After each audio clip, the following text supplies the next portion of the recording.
एक माँ इस दुनिया में सबसे बड़ी योद्धा होती है और ये साबित करने के लिए मैं आज लेके आई हूँ एक छोटा सा इंटरव्यू सीमा जी के साथ, जिन्होंने 3.5-4 घंटे तक एक तरह का दिमागी जंग लड़ा और वहाँ पे जहाँ पे बच्चे एग्जाम देने जाते हैं, और वो है एसएससी का एक सेंटर।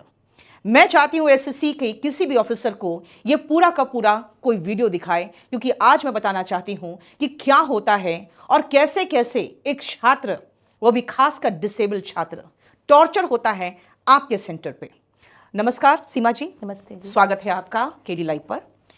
आप मुझे बताइए कि आप जिस सेंटर की बात कर रहे हैं जहाँ पे जाके आपकी बेटी को प्रॉब्लम हुआ था, वो सेंटर का नाम सबसे पहले बताएंगे आप? वो सेंटर था आदर्श परीक्षा केंद्र, सेक्टर 155, नोएडा। ओके। आपकी बेटी का मैं नाम यहाँ लेना नहीं चाहती हूँ। आपकी बेटी को किस तरह की डिसेबिलिटी है? मेरी बेटी को मल्टीपल डिसेबिलिटी है, जिसमें न्यूरो से रिलेटेड प्रॉब्लम्स हैं और साथ में उसको लोकोमोटर डिसेबिलिटी है। ज़्यादा देर खड़ी नहीं रह सकती, ज़्यादा चल नहीं सकती, और इसी वजह से आज मैं उसको लेकर भी नहीं आ पाई। ठीक है। ये मुझे बताओ कि आप जिस सेंटर की बात कर रहे हैं वहाँ पे कितने बजे की एंट्री थी? बच्चों को कितने बजे तक एंट्री हो सकती थी? बच्चों की एंट्री वहाँ पर बताई गई थी मॉर्निंग में 7:30 to 8:30, और हम बच्चे को लेकर पहुँच गए थे 8 बजे तक, बिल्कुल पहुँच गए थे हम। अच्छा, ठीक है। 8 बजे उस सेंटर में क्या खाली डिसेबल्ड बच्चों का एग्जाम था कि नॉर्मल बच्चों का भी था? नॉर्मल बच्चों का भी था और डिसेबल्ड भी थे, भीड़ बहुत ज़्यादा थी। अच्छा, उतनी भीड़ में मतलब जो आपके डिसेबल्ड बच्चे थे जिसको लोकोमोटिव डिसऑर्डर था, क्या उसके लिए कुछ अलग अरेंजमेंट था, अलग गेट था अंदर एंटर करने ऐसा का? कोई अलग अरेंजमेंट नहीं था, ऐसा कोई अलग गेट नहीं था। नॉर्मल बच्चों के साथ ही वो लोग अंदर जा रहे थे। जब हमने साइड से थोड़ा सा बच्चे को एंट्री कराने की कोशिश की तो हमें भी बोल दिया गया कि आप यहाँ से चले जाइए, हम बच्चे को अपने आप एंट्री दिला देंगे। ओके। एंट्री होने के बाद जब बच्चे आपके चले गए अंदर, उसके साथ कोई स्क्राइब भी गया होगा? जी जी। मैं आपको ये बता दूं कि स्क्राइब का मुद्दा हमने उठाया था, और जिस समय मैंने ये मुद्दा उठाया था उस समय स्क्राइब के करीबन एक बहुत बड़े गैंग और कुछ 2-3 रैकेट्स चल रहे थे, जहां पे वो एक्सपीरियंस कैंडिडेट्स को अपने रैकेट में भर्ती करके स्क्राइब के रूप में भेजते थे, और जिसके कारण आपको पता होगा पिछले साल जनरल से ऊपर इनका कट ऑफ चला गया था।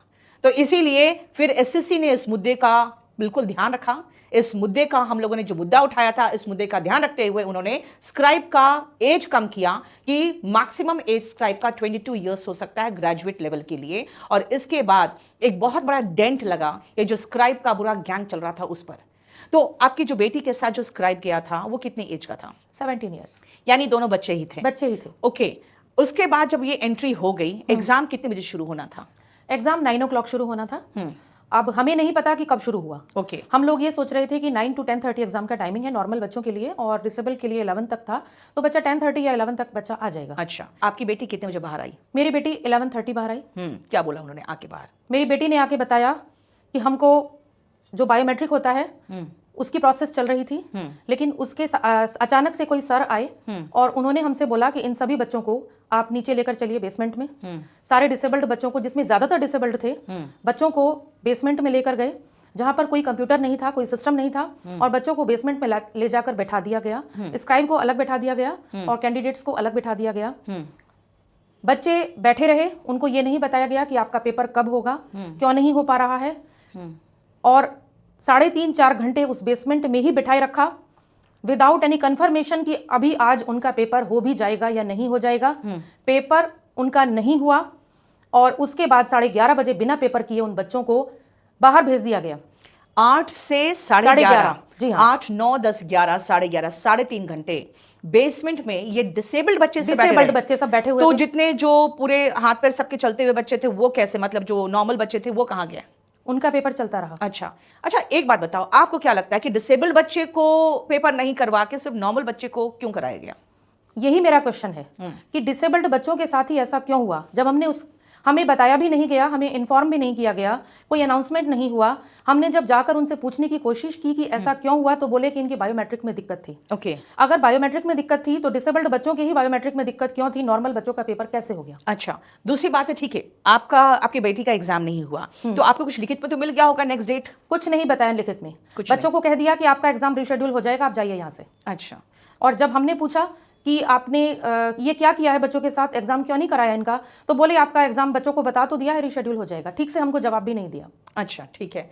तो ये आप कह रहे हैं कि सिर्फ डिसेबल बच्चों को 3.5 घंटे तक बेसमेंट में बिठा के उन लोगों ने कंप्लीटली टॉर्चर ही किया, टॉर्चर, मेंटल टॉर्चर, क्योंकि उनके पास ऐसा ना कोई पढ़ने का साधन होगा, ना ही कांटेक्ट करने के लिए कोई मोबाइल वगैरह होगा, कुछ वो नहीं सिर्फ था। बैठे रहे। तो आपकी बेटी बाहर आके कैसे रिएक्ट किया? बहुत ज़्यादा घबराई हुई थी, बहुत ज़्यादा परेशान थी, मेंटल ट्रॉमा में थी कि मम्मा पेपर तो हुआ ही नहीं, पता नहीं क्यों नहीं हुआ, कैसे होगा। बच्चे ऑलरेडी घबराए होते हैं कि पेपर कब होगा, कैसे होगा। लगातार इस ट्रॉमा में, मेंटल ट्रॉमा में बच्चे रहे हैं कि पेपर कैसे होगा, कब होगा, क्यों नहीं हुआ, हमारे साथ ऐसा क्यों हो रहा है। उनको कोई रीज़न भी नहीं बताया गया, बच्चे पूछ भी नहीं पाते। जो डिसेबल बच्चे होते हैं वैसे भी थोड़े से जो कॉन्फिडेंस होता है उसकी कमी होती है। वो बाकी नॉर्मल बच्चों की तरह नहीं बिहेव कर सकते, उनको एक्स्ट्रा केयर की ज़रूरत होती है। और उनको उसी गेट से, उसी भीड़ के साथ अंदर भेजने का क्या मतलब बनता है, खासकर उन बच्चों को जो खुद प्रॉपर तरीके से ना चल सकते ना खड़े हो सकते हैं। यहाँ तक कि जो ब्लाइंड स्टूडेंट्स है उनको भी सेम गेट से अंदर भेजा गया और उसके बाद उनको 3.5 घंटे तक बिठा के एक ट्रॉमा और मेंटल टॉर्चर किया गया। अभी तक इनके पास एक लिखित सबूत नहीं है कि हाँ बच्चों के बायोमेट्रिक में कोई प्रॉब्लम हुआ था इसीलिए उनका एग्जाम रीशेड्यूल किया जाएगा। अभी तक ऐसा कोई भी सॉल्यूशन उन्हें नहीं मिला है। तो मैं तो बस सिर्फ एसएससी से ये गुहार करना चाहती हूं कि वो प्रॉपर तरीके से इसको इन्वेस्टिगेट करें। वहां पे बहुत अच्छे से एक सारा कैमरा वगैरह लगा होगा, क्योंकि ये तो रूल है। तो कैमरे को देखकर कम से कम ये कंफर्म करे कि बच्चों के साथ अगर प्रॉब्लम हुआ है, भेदभाव हुआ है, तो उनके साथ ऐसा भेदभाव आगे ना हो और स्ट्रिक्ट एक्शन लिया जाए। जी मैम। मैं एक बात और बताना चाह रही थी। हम लोग देखने के लिए गए 10:30, क्योंकि वहां पर ज्यादा हमको रुकने नहीं दे रहे थे वो लोग। 10:30 हम लोग ये देखने के लिए गए कि नॉर्मल, हमें तो यही था कि 9 to 10:30 पेपर का टाइमिंग्स है। हम ये देखने के लिए गए कि बच्चे बाहर निकलेंगे, तो वहां पर एक एसएससी पर्सन भी थे। उन्होंने हमें बताया कि बच्चों का एग्जाम लेट शुरू हुआ है, 10 बजे शुरू हुआ है, इसलिए लेट तक चलेगा। ठीक है, हमने पूछा कि सर अंदर क्या हुआ, फिर लेट क्यों हुआ? बोले आप चिंता मत कीजिए, आपके बच्चों का थोड़ा सा पेपर देर से शुरू हुआ है लेकिन एग्जाम चल रहा है और एग्जाम हो जाएगा। यानी कि 10:30 तक भी उन्होंने हमें ये नहीं बताया, पूछने के बाद भी, कि आपके बच्चे बेसमेंट में बैठे हुए हैं और उनका एग्जाम नहीं चल रहा है। और बाद में हमको ये कह दिया गया, जब हम पूछने के लिए गए तो गेट हमारे सामने बंद कर दिए गए, कोई हमारे सामने आया नहीं। और जिस एसएससी पर्सन से मैंने बात की थी वो भी वहां से अपना आई कार्ड अंदर छुपाकर कपड़ों में चला गया और उसने भी ये बोल दिया कि मैं एसएससी का पर्सन नहीं हूँ। जब अंदर मैंने ज़्यादा बात करने की कोशिश की तो मुझे ये बताया गया कि आपके बच्चों को बता तो दिया है कि उनका पेपर रीशेड्यूल हो जाएगा।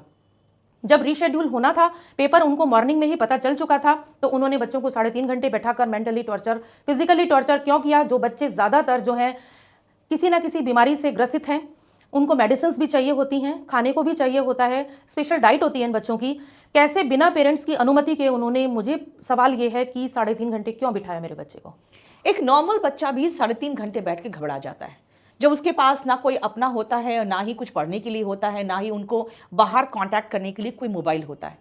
तो फिर एक डिसेबल बच्चा जो हमेशा पेरेंट्स की केयर में रहता है, अपने माँ के साथ हमेशा कंफर्टेबल महसूस करता है, उसको जल्द से जल्द एग्जाम दिलवा के बाहर निकाल के उनके पेरेंट्स को सुपुर्द कर देना एसएससी का दायित्व बनता है, किसी भी कमीशन का दायित्व बनता है।